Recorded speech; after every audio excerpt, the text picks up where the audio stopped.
और महापुरुषों को कोटि कोटि नमन करते हुए आज इस सभागार में जो साथी उपस्थित हुए हैं, माताएं, बहनें, बेटियां,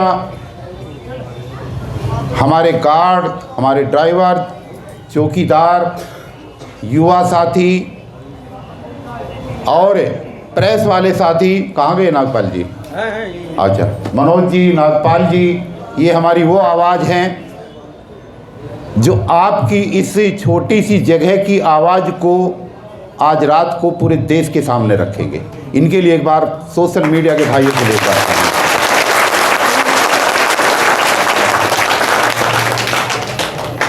ये एक ऐसी ताकत है जिस ताकत की वजह से आपके मुद्दे हल होते हैं, सरकारें डरती हैं, गरीबों को न्याय मिलता है। देखिए, मैं आपकी मीटिंग में आज तीसरी बार आ रहा हूँ। एक साल पहले भी यहीं पर मीटिंग हुई थी। पहली हमारे कुछ साथी आए थे यहाँ पर, हमने कुछ बातें आपको बताई थी, लेकिन उन बातों को नज़रअंदाज करके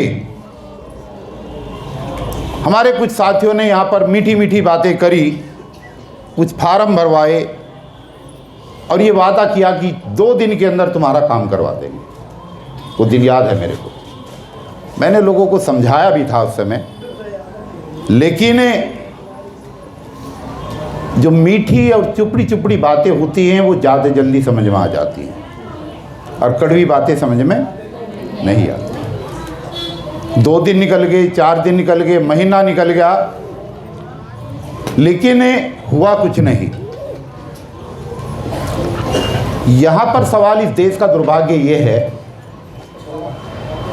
कि जब लोग 8वीं में 10वीं में फेल हो जाते हैं पढ़ाई के टाइम पे, तो वो सफ़ेद कुर्ता पजामा पहन के नेतागिरी में आ जाते हैं और उनको पता खुद का कुछ नहीं होता। वो पूरे दिन लोगों के बीच में जाते हैं, उनको बरगलाने की कोशिश करते हैं, अपनी पार्टियों में शामिल होने के लिए न्योते देते हैं और बड़े बड़े वादे करके निकल जाते हैं। जो मजदूर है, जो गरीब आदमी है, वो वही का वहीं रह जाता है। जब तक गरीब लोगों की बातों को दिल से महसूस नहीं किया जाएगा और उनके दर्द को जाना और पहचाना नहीं जाएगा, जब तक उनकी लड़ाई को न तो लड़ा जा सकता है और ना ही जीता जा सकता है। ये कड़वी सच्चाई आपको बता रहा हूं। मेरे यहाँ पर बिजली विभाग के अंदर 25,000 कर्मचारी आपके ही जैसे काम करते थे और उनका काम, जो कि बिजली का काम है, खंबे पर काम करते करते लोगों की मौत हो जाती है, क्योंकि खतरनाक काम होता है। एक जगह भी गलत हाथ लग गया, गलत करंट आ गया तो तुरंत आदमी की जान चली जाती है। मंगलवार के दिन कुछ लोग 20-20 रुपए इकट्ठे कर रहे थे। तो मैं ये सोच रहा था कि शायद मंगलवार का वहाँ पर प्रसाद बांटा जाता था, उसके लिए ये पैसे इकट्ठे किए जा रहे हैं। बाद में पता लगा कि एक लाइनमैन की खंबे से गिर करके डेथ हो गई है और विभाग और कंपनी की तरफ से उसके दाह संस्कार के लिए पैसे नहीं दिए जाते। तो आपस में जो उसके यार दोस्त, उसके साथ में कर्मचारी काम करते थे, वो आपस में चंदा इकट्ठा करके उसके दाह संस्कार के लिए पैसे इकट्ठे कर रहे थे। एक दर्दनाक बात थी भाई। जहाँ पर आप लोग काम करते हैं, आप सुबह घर से निकलते हैं, शाम को वापस लौटते हैं। जब तक आप अपनी ड्यूटी पर अपने स्कूलों में रहते हैं, सिर्फ वही आपकी ड्यूटी नहीं है। आपकी ड्यूटी उस समय शुरू हो जाती है जब आप अपने घर से अपनी ड्यूटी के लिए निकलते हैं और ड्यूटी स्कूल में ख़त्म होने के बाद जब तक आप सुरक्षित रूप में अपने बच्चों के पास नहीं पहुंच जाते, जब तक आप उस ड्यूटी का हिस्सा हैं। है या नहीं है?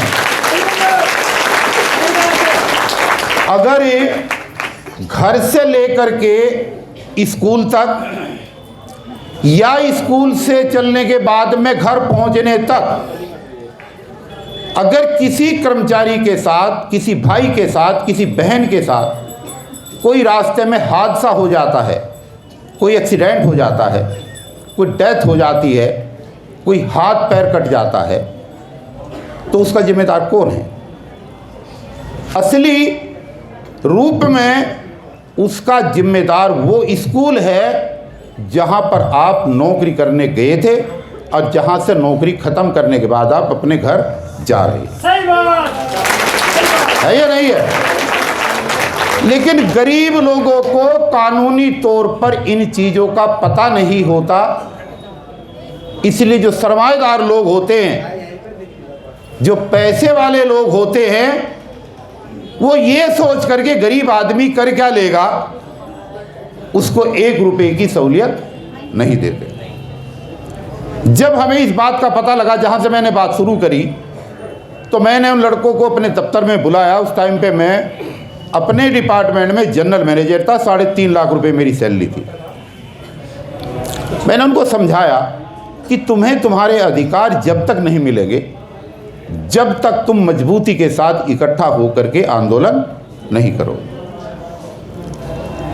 वही बात जो यहां पर अभी हो रही थी, लोगों ने कहा कि सर हम इकट्ठा तो हो जाएंगे, लड़ भी लेंगे, लेकिन हमें अगले ही दिन ये कहा जाएगा कि कल से ड्यूटी मत आना।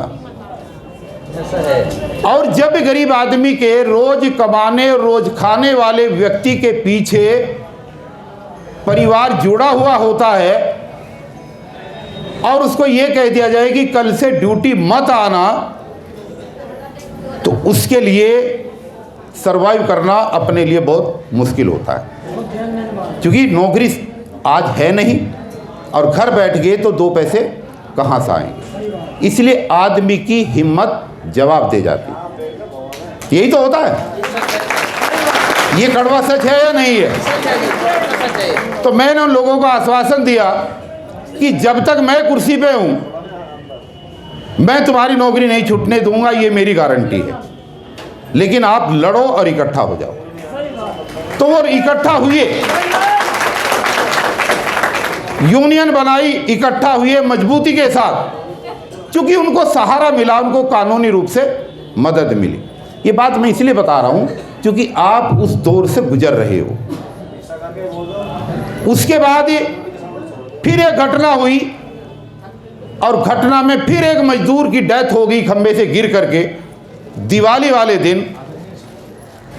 तो हम उस मजदूर की डेड बॉडी को एम्स के हॉस्पिटल से लेकर,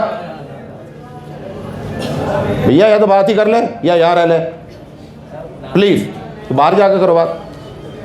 हम उसकी डेड बॉडी को लेकर के अपने डिपार्टमेंट के मुख्यालय तक लेकर के गए, हजारों लोग पैदल पैदल, और उस डेड बॉडी को हमने उस दफ्तर के गेट पर रख दिया। तो पूरी दिल्ली में हड़कंप मच गया, सारी पुलिस चारों तरफ छावनी बन गया। हमने कहा ये डेड बॉडी यहां से जब तक नहीं उठेगी, जब तक इसके पास 3 बच्चे हैं और तीनों लड़कियां हैं भाई दीवे, एक इसकी मां है और एक इसका बूढ़ा बाप है और एक इसकी वो विधवा घरवाली है जो बिल्कुल इसके दुनिया से चले जाने के बाद यतीम हो गए।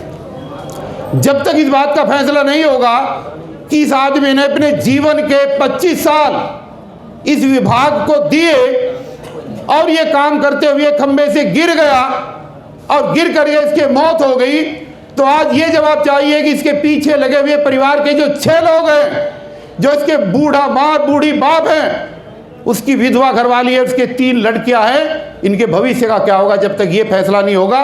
जब तक दिल्ली के अंदर बिजली चालू नहीं हो।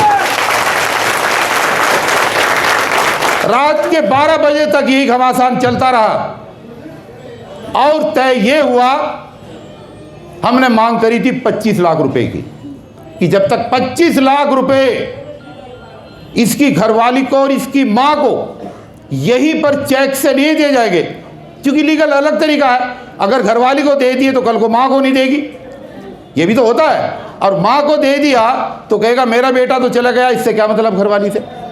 ये झगड़े होते हैं हमेशा। दोनों को जब तक चेक नहीं होगा, जब तक डेड बॉडी नहीं उठेगी।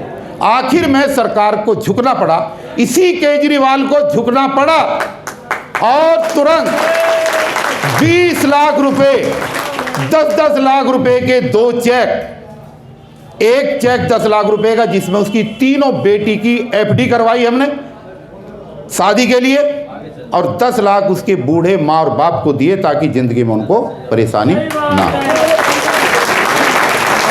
ये घटना 2014 की है, 10 साल पहले की। तब से लेकर और आज तक बिजली विभाग के अंदर कहीं पर भी कोई आदमी अगर एक्सीडेंट से घायल हो जाता है तो उसको 10 लाख रुपए मिलते हैं, और अगर डेथ हो जाती है तो 25 लाख रुपए मिलते हैं। 25 लाख उसी दिन मिलते हैं, उसी दिन, किसी को मांगना नहीं पड़ता।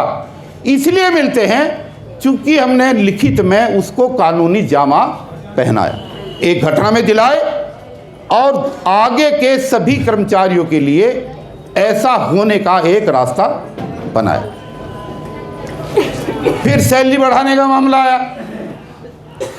तो मैंने वहां के कर्मचारियों को 3,500 रुपये सैलरी मिलती थी, 3,500 रुपये, वो भी अंगूठा लगाकर, रसीदी टिकट पे अंगूठा लगाते थे ना पहले, जो पुराने लोग हैं उनको पता होगा, बैंक में ट्रांसफ़र बाद में होने लगे। उन सब की सैलरी बढ़वा करके 20,000 कराई। और आज हालात ये है कि बिजली विभाग के अंदर सब लोगों को 25-25, 30-30 रुपये सैलरी मिलती है। उस घटना से खिन्न होकर, उस घटना से परेशान होकर भाई साहब केजरीवाल साहब ने, दिल्ली के मुख्यमंत्री अरविंद केजरीवाल जी ने बुला करके मुझे ये कहा, ये वीडियो बन रही है, पूरा देश देखेगा, मैं झूठ नहीं बोल रहा, कि कपिल जी 2 ही रास्ते हैं, या तो आप नौकरी पे नहीं रहोगे और या फिर आप ऐसे कोई डिसीजन नहीं लोगे जिसकी वजह से सरकार को नुकसान होगा। ये बात उसने कही। तो मैंने उसी के मुंह पे, उसी के घर में, जैसे आप लोग हो ना, सारे वहीं पर थे लड़के, सारी महिलाएं, मैंने कहा कल नहीं केजरीवाल जी, आप आज नौकरी से निकलवा दो, लेकिन 25,000 कर्मचारियों के साथ अन्याय नहीं होने दूंगा, इनको न्याय करा करके। और यही हुआ। मेरी 500 गज की कोठी रातों रात खाली करा ली उसने, मेरे को टर्मिनेट कर दिया, 3.5 लाख रुपए की सैलरी चली गई, मुझे जो मेडिकल सुविधा मिलनी चाहिए थी वो ख़त्म कर दी, मुझे जो पूरी ज़िंदगी का टर्मिनल बेनिफिट रिटायरमेंट के टाइम पे मिलता था, मिलना चाहिए था, 4 करोड़ रुपए, वो ख़त्म कर दिया। लेकिन मेरा चाहे कितना भी नुकसान हुआ, मुझे आज इस बात का फख्र है कि मैंने 25,000 कर्मचारियों के बच्चों का भविष्य सुधार दिया जो पढ़ नहीं सकते। और ये बात मैं आपको भी कह रहा हूं और उनको भी कहा था कि हम आपकी लड़ाई नहीं लड़ने आए, गलतफहमी का शिकार मत रहना। हम लड़ाई अगर लड़ते हैं तो मजदूर के उस बच्चे की लड़ाई लड़ते हैं जो कम सैलरी मिलने के बाद आने वाले कल में कभी अफसर नहीं बन पाएगा। मजदूर का बच्चा हमेशा मजदूर ही रह जाएगा। जिस व्यक्ति को आज 15,000 या 16,000 रुपये सैलरी मिल रही है, उन सब के अपने मकान नहीं हैं। बहुत सारे लोग ऐसे जो किराए पर रहते, कोई बिहार से आ रहा, कोई पंजाब से आ रहा, कोई राजस्थान से आया हुआ है, कोई यूपी से आया हुआ है। अब जिस आदमी की 15,000 रुपये सैलरी है, उसी सैलरी में से उसको सुबह से लेकर शाम तक आना और जाना भी है, ड्यूटी करनी है, उसी में से उसको अपना किराया भी देना है, उसी में से उसको अपने घर का राशन भी लेना है, उसी में से उसको अपने बच्चों को पढ़ाना भी है। तो इतने काम अगर मात्र 15,000 या 16,000 रुपए की नौकरी में अगर कर्मचारी को करना पड़ेगा, तो महंगाई के इस दौर में वो किसी भी सूरत में अपने बच्चे को अच्छे बड़े स्कूल में पढ़ा नहीं पाएगा, नहीं पढ़ा पाता ना, क्योंकि सारा पैसा तो खाने में निकल जाता है। खाना है, दूध है, किराए के पैसे हैं, दवाई है, आदमी बीमार भी हो जाता है। इसलिए अगर यही होता रहा, अगर ऐसा ही होता रहा, तो मजदूर का बेटा कभी जज नहीं बनेगा, कलेक्टर नहीं बनेगा, डॉक्टर नहीं बनेगा, इंजीनियर नहीं बनेगा, अधिकारी नहीं बनेगा, और अगर वो कुछ नहीं बनेगा तो इस देश का बेड़ा गर्क होना तय है या नहीं है? बूढ़े माँ बाप अपने बच्चों को इसलिए पढ़ाते हैं ताकि वो बुढ़ापे का सहारा बने, इसलिए तो पढ़ाते हैं। जब उसको मिलेंगे ही नहीं पैसे, अगर आपको सैलरी इतनी नहीं मिल रही कि आप अपना गुजारा ठीक तरीके से कर पाएं, तो क्या तो आप बहन को दोगे रक्षाबंधन पे, और क्या आप बूढ़े माँ बाप के लिए करोगे? चाहते हुए भी नहीं कर पा रहे लोग, क्योंकि पैसा ही नहीं है। तो ये सारी स्थितियां दोस्तों जो हो रही हैं, ये इसलिए हो रही हैं क्योंकि सरकारें सारी संवेदनहीन हो चुकी हैं। अभी कोई नहीं उठेगा। सारी सरकारें संवेदनहीन हो चुकी हैं। देखिए, हमारे आंदोलन कामयाब क्यों नहीं होते? ये बातें इनको बढ़िया नहीं लग रही, इनको घर जाने की तैयारी है, नौकरी चाहिए इनको बढ़िया वाली, लेकिन 1 घंटे आधा घंटे बैठ करके बात नहीं सुन सकते। ये है सबसे बड़ी बीमारी। में छोड़ दो, जो जाना जाने दो। मैं आप लोगों को ये कहने के लिए आया हूं दोस्तों कि मैं अगर आज धर्मेंद्र भाई को ये कह दूं कि मैं लिख करके दे रहा हूं, कल से दिल्ली का लाल किला तेरा है, तो क्या इसको मिल जाएगा? नहीं मिलेगा। या मैं कह दूं कल से कुतुब मीनार तेरी है, तो क्या इसको मिल जाएगी? नहीं मिलेगी। सबसे पहले मजदूरों को अपनी लड़ाई लड़ने के साथ साथ ये समझना चाहिए कि जिस लड़ाई को हम लड़ने जा रहे हैं, कानूनी तौर पे ये लड़ाई सही है या नहीं है। अगर हम कानूनी तौर पे सही लड़ाई लड़ेंगे तभी तो जीत पाएंगे, और कानूनी तौर पे अगर सही लड़ाई नहीं लड़ेंगे, दीवार में टक्कर मारेंगे, तो हमारा सिर फूटेगा, हमारा मतलब हल नहीं होगा। कानूनी तौर पे जैसे मेरे भाई ने कागज़ दिखाए, ये कागज़ निकलते हैं और निकल करके कागज़ों तक ही सीमित रह जाते हैं। जितने भी देश के अंदर कानून हैं, जो कानून बड़े लोगों के लिए बनाए गए हैं, वो कानून इस देश के अंदर रातों रात लागू हो जाते हैं। आपने बहुत बार देखा होगा, नेता रात को 12 बजे कोर्ट खुलवा लेते हैं, क्योंकि उनके हक का मामला होता है। रातों रात कोर्ट खुले हैं, रात को ही सुनवाई हुई है, रात को ही जजमेंट आए हैं। क्यों? क्योंकि बड़े लोगों का मामला है। और जहां गरीब आदमी की रोजी रोटी और उसके बच्चों के भविष्य का मामला होता है, वहां पर सुप्रीम कोर्ट और हाई कोर्ट के द्वारा किए गए आदेश भी धूल फेंकते रहते हैं, उन पर कोई परवाह नहीं करता। कारण यह है कि उनको पता है कि गरीब आदमी कर क्या लेगा। ये सरकारों की एक सोच बनी हुई है। लेकिन ये गरीब आदमी जिस दिन एकजुट हो करके अपने हक के लिए सड़क पर आ जाएगा, तो अच्छी से अच्छी सरकारें भी झुकेंगी, दबेंगी और आपके काम को करने के लिए मजबूर होंगी, पक्का होंगी। दिल्ली की भिन्न भिन्न डिस्पेंसरियों में काम करने वाले 585 नर्सिंग अर्दली और स्वीपर कम चौकीदार बिल्कुल आप ही के जैसी की पोस्टें हैं। 5 महीने तक लगातार कड़कड़डुमा के गेट पे धरने पे बैठे रहे, चाहे गर्मी हुई, चाहे तूफान आया, चाहे आंधी आई, चाहे बारिश आई, ओले पड़े, कुछ भी हुआ, क्योंकि विश्वास था, एक भरोसा था। अब पहले ही दिन मैंने उनको यही समझाया था जो आज आपको समझाने की कोशिश कर रहा हूं, कि जीवन में अगर घड़ा खरीदने भी जाते हो तो घड़े को बजा करके देखते हो उसमें कहीं पानी तो नहीं टपक रहा। करते हो नहीं करते, जब भी तो देते हो पैसे। इस देश में, इस दुनिया के अंदर अगर सबसे बड़ा रिश्ता है ईमानदारी का, भरोसे का है। अगर भरोसा करोगे, अगर भरोसे के आधार पर एक्ट करोगे, अगर भरोसे के आधार पर चलोगे और आंदोलन करोगे, तो मैं ईश्वर को साक्षी मान करके ये विश्वास दिलाता हूं सभी माताओं, बहनों और भाइयों को, किसी की नौकरी नहीं छूटेगी। और नौकरी नहीं, आपको 50,000 रुपये से ज़्यादा की सैलरी पे मैं पक्का करा करके दूंगा, ये मेरा वादा।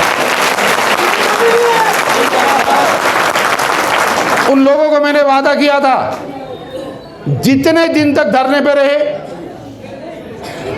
धरने के दिन पर बैठने वाले दिनों की उनको सारी सैलरी दिलवाई। जब से वो आए थे उनका ईपीएफ नहीं मिल रहा था, सारा ईपीएफ की कैलकुलेशन चल रही है। एक एक कर्मचारी के कम से कम 5-5 लाख रुपए ईपीएफ के बैठेंगे, जो सरकार दबाए बैठी थी, उसके ऑर्डर हो गए हैं। दिल्ली सरकार के स्वास्थ्य मंत्री को इस कदर झुका दिया कि दिल्ली का स्वास्थ्य मंत्री खुद धरने पर आए, सौरभ भारद्वाज जी, और आकर के वहां पर ऑर्डर दे करके गए कि दिल्ली की केजरीवाल सरकार ने आपके आंदोलन को देखते हुए, आपको सही जायज मांगों को देखते हुए आपको पक्का करने के आदेश कर दिए हैं।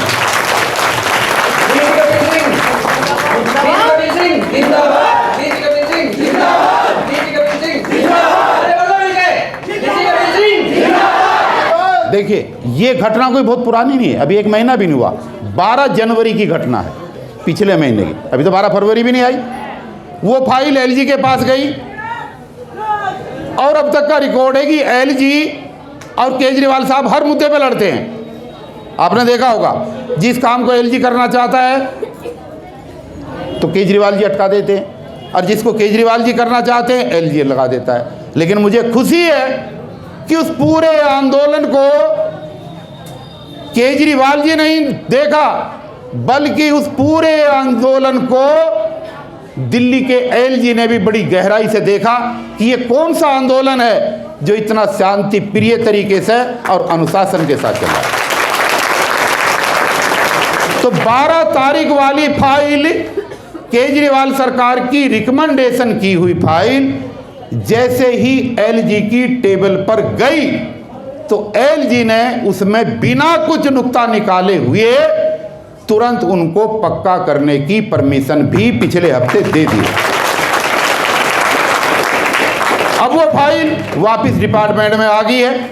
अब जैसे मैं अपने भाइयों को इनको कह रहा था, मगर कागज अभी रहने दो, इन कागजों की आज जरूरत नहीं है। कागजों की तुम्हारी जब जरूरत होगी हम कागज लेंगे, कैसे जरूरत होगी वो हम बताएंगे। भाई जब जरूरत होगी जब ही तो दोगे कागज।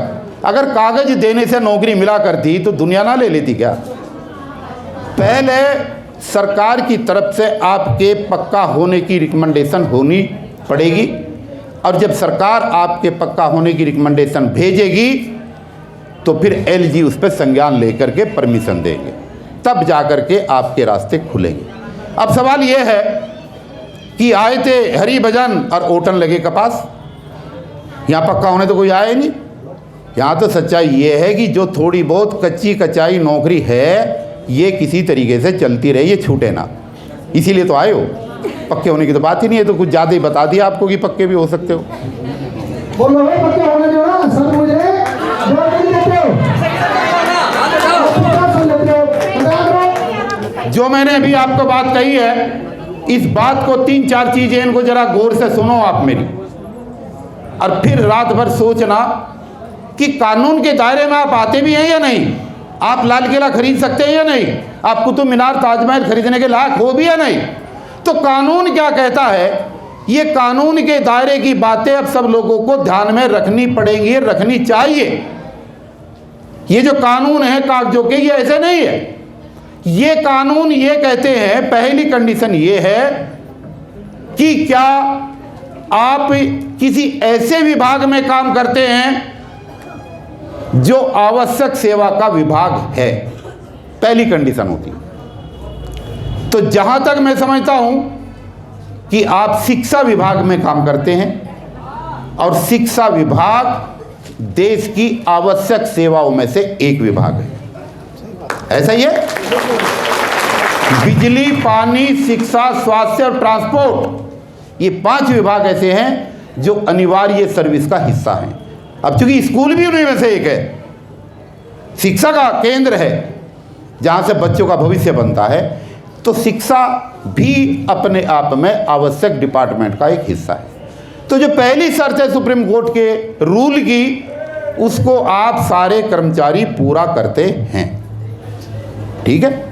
आप कोई टेम्परेरी कर्मचारी नहीं है, अपनी कीमत भी पहचान लोगे आप क्या हो। आप ऐसे विभाग के कर्मचारी हैं जो देश के उन विभागों में से एक है जो आवश्यक सेवा के विभाग में आता है। अब दूसरी कंडीशन यह है, हमारे मौलाना साहब ने हाथ उठवाया था कि क्या आपको उस विभाग में काम करते हुए 240 दिन पूरे हो गए हैं। 240 दिन का मतलब है मात्र 8 महीने। तो 8 महीने आपको हो गए या नहीं हो गए? आप तो भी कह रहे थे 15 साल 12 साल हो गए। तो कोई ऐसा भी है जितने भाई बहन यहां बैठे जिसको 8 महीने ना हुए हों? देखिए, अगर कोई ऐसा है जिसको 8 महीने नहीं हुए हैं तो उस पर यह कानून लागू नहीं होगा, उसके साथ झूठ नहीं बोलेंगे हम।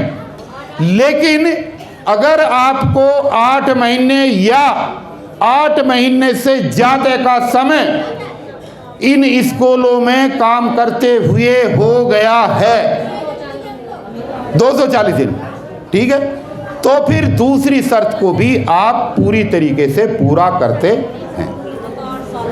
तो 8 महीने हो गए नहीं हो गए सबके? तो दूसरी शर्त भी आपके लिए पूरी है। अब तीसरी शर्त यह है कि जब से आप विभाग में आए थे तब से लेकर के अब तक जिन पदों पर आप काम करते हैं, जो भी पद है आपका, अलग अलग है ना सबके, किसी का ड्राइवर है, किसी का चौकीदार है, किसी का स्वीपर है, क्या उन विभागों में पिछले 8 महीने से कोई पक्की भर्ती हुई है? जब से केजरीवाल जी आए जब से तो हुई नहीं हुई ना।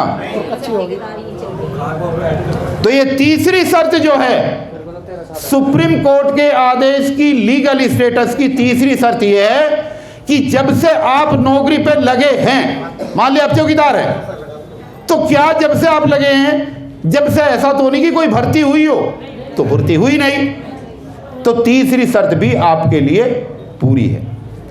और चौथी शर्त यह है कि जिस पद पर आप काम कर रहे हैं, क्या लिखने में, पढ़ने में, शैक्षिक योग्यता में क्या आप उसके हकदार हैं?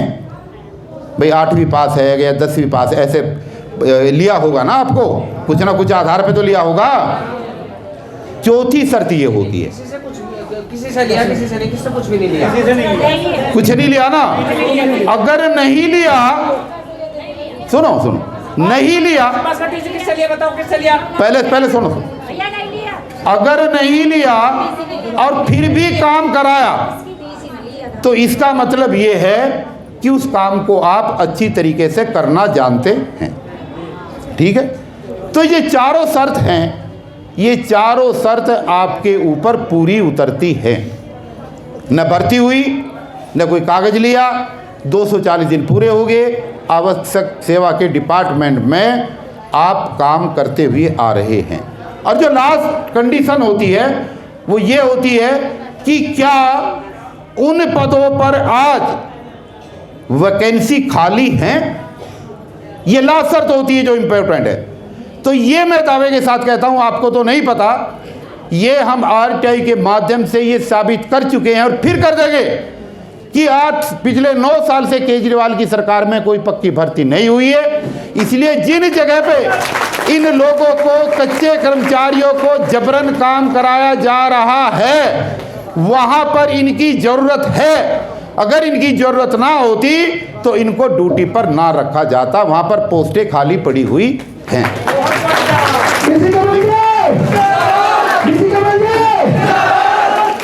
तो 5 शर्तें हैं सुप्रीम कोर्ट की और उन 5 को आप पूरा करते हैं। ये बात मैं इसलिए कह रहा हूं कि जिसने भी आपको रखा हुआ है, जो भी आपका ठेकेदार है, जो भी आपका सुपरवाइजर है, वो कोई आपको ड्यूटी दे करके रहम नहीं कर रहा है और उसकी हिम्मत नहीं है कि वो आपको ये कह दे कि कल से ड्यूटी पे मत आना। अगर किसी सुपरवाइजर ने, किसी भी अधिकारी ने इन तमाम स्कूलों के सभा कर्मचारियों को कहीं पर यह कहा कि कल से ड्यूटी मत आ जाना, तो हम उसकी FIR कराएंगे और उसको जेल भिजवाने का काम करेंगे। ये मेरी जिम्मेदारी, ये हमारा कानूनी अधिकार है।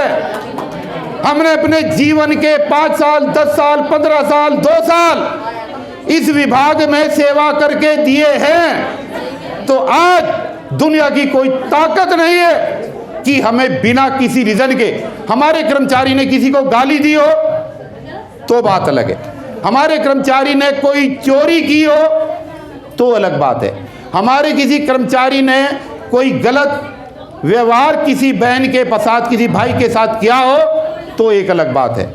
लेकिन बिना किसी कसूर के किसी ने अगर छुट्टी कर ली तो कल से नहीं आएगी, कोई भाई नहीं आया तो कल से नहीं आएगा। एक ड्यूटी देने के बाद तेरे को दूसरी ड्यूटी भी देनी है, बिल्कुल नहीं देनी है। तेरे दफ्तर में आग लगे, चाहे कुछ भी लगे, मेरी 8 घंटे की ड्यूटी पूरी हो रही है, मैं अपने घर जा रहा हूँ, ठीक है। और अगर इन केस ऑफ इमरजेंसी अगर विभाग को दूसरे शिफ्ट की ड्यूटी में उसकी जरूरत है तो दूसरी शिफ्ट में काम करने के अलग से पैसे देने पड़ेंगे। हम करेंगे क्या? 4 दिन करा ले, मैं घर भी तो सोना, वहां सो जाएंगे, लेकिन सोएंगे जब पूरी तनख्वाह डबल ड्यूटी की हमें मिलेगी, ठीक है। 8 दिन के अंदर एक अवकाश मिलना ये हमारा संवैधानिक अधिकार है, आप समझ लें सब लोग। 8 दिन में 1 दिन छुट्टी करना हमारा संवैधानिक अधिकार है। उस छुट्टी के पैसे दुनिया में कोई भी काट नहीं सकता, ठीक है। और जो कैलेंडर के अंदर तिथि हैं और उन तिथियों में जो बार द्वार आते हैं, होली है, दिवाली है, जन्माष्टमी है, भैया दूज है, उस दिन भी आपको दफ्तर में कोई जबरदस्ती नहीं बुलाएगा, बिल्कुल नहीं बुलाएगा। आज से हम कह रहे हैं बिल्कुल नहीं बुलाएगा। और अगर नहीं आओगे, पहले सुन लो, अगर नहीं आओगे और आपकी हाजिरी अगर बाय द वे किसी ने काट दी तो मुझे टेलीफोन करके बताना, मैं फिर जाकर के बात करूंगा कि कैसे हाजिर कर। आपको मजबूती के साथ दोस्तों लड़ना पड़ेगा, आपको ईमानदारी के साथ लड़ना पड़ेगा, आपको कानून के दायरे में रह करके लड़ना पड़ेगा। ये कानूनी लड़ाई है।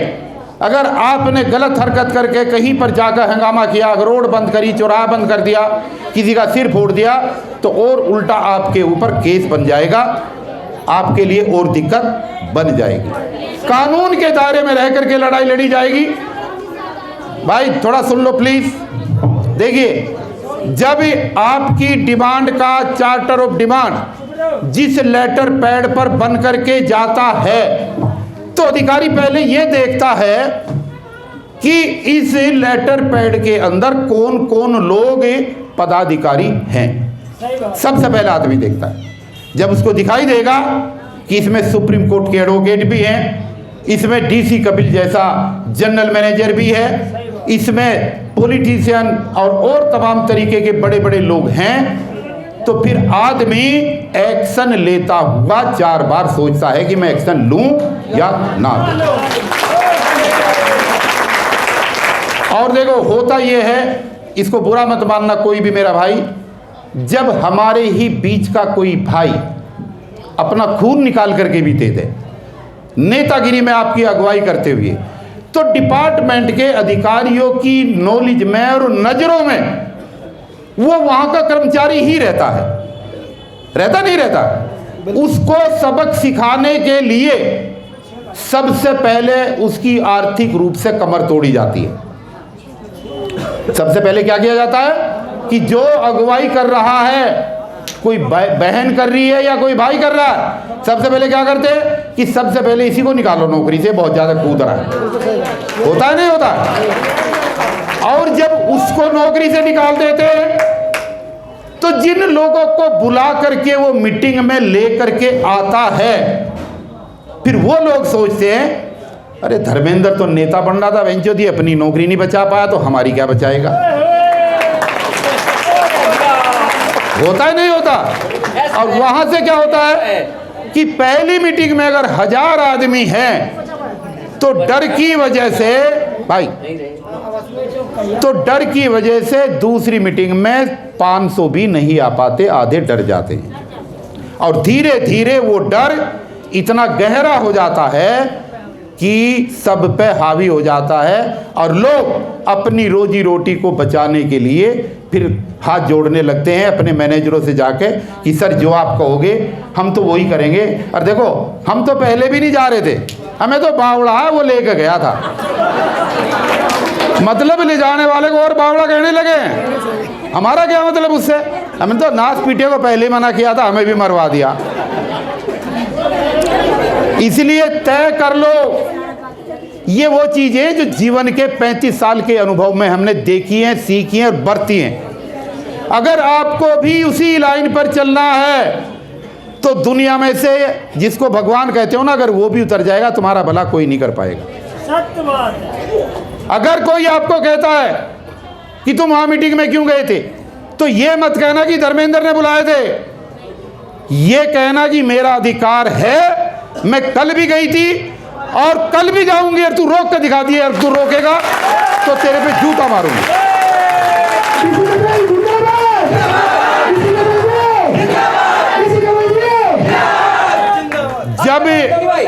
जब ये जवाब आप देना शुरू करेंगे तो आपके अधिकारियों को, आपके सुपरवाइजर्स को पता लग जाएगा कि अब ये फौज अनुशासित फौज बन चुकी है और अब ये किसी के काबू में नहीं आएंगे।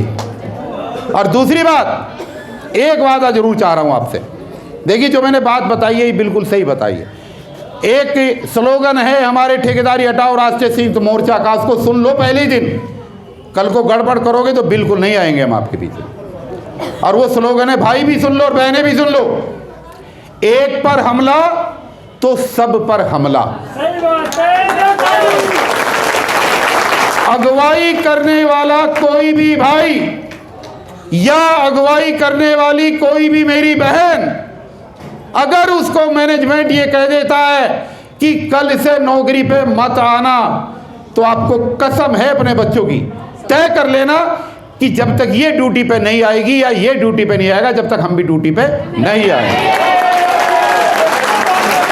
अगर आपने ये नीति अपना ली तो कोई किसी के साथ गलत नहीं करेगा। और बाकी साथ में मैं खड़ा हूं आपके, सही काम के लिए, वाजिब बात के लिए, रात के 12 बजे भी अगर आप हमें आवाज लगाओगे तो मेरा पूरा संगठन, मेरी पूरी टीम, मेरे कम से कम कई सौ वकील, जहां मर्जी कहोगे, जिस थाने में कहोगे, आपको अकेला नहीं छोड़ेंगे, आपके सामने हम खड़े होंगे।